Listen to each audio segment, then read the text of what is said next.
Unaweza kuishi USA, UK, hata Canada. Ukivaa vizuri, ukifanya kazi kubwa, lakini moyo wako unalia kwa sauti ambayo hakuna anayesikia. Sio kwamba hauna mtu, lakini hujisikii salama kihisia. Hujisikii kuonekana, na ndani ya mahusiano unajikuta unaanza kupoteza ile heshima ya upendo.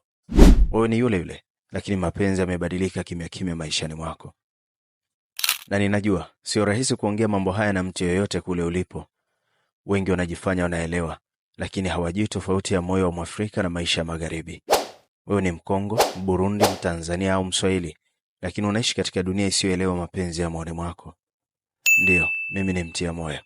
Kazi yangu ni moja, kukusaidia urudishe maana ya kupendwa kwa heshima, kueleweka kwa moyo na kuishi kwa utulivu hata ukiwa mbali. Tuma DM neno Premium Session kama uko tayari kusikilizwa kwa heshima, kwa faragha, kwa Kiswahili. Mtazamo wako unaweza kubadilika ndani ya session moja tu. Upendo wa kweli unaweza kupona hata ukiwa mbali.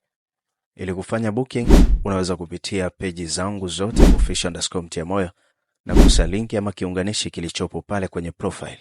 Kisha utanifikia. Mimi ni Mtia Moyo.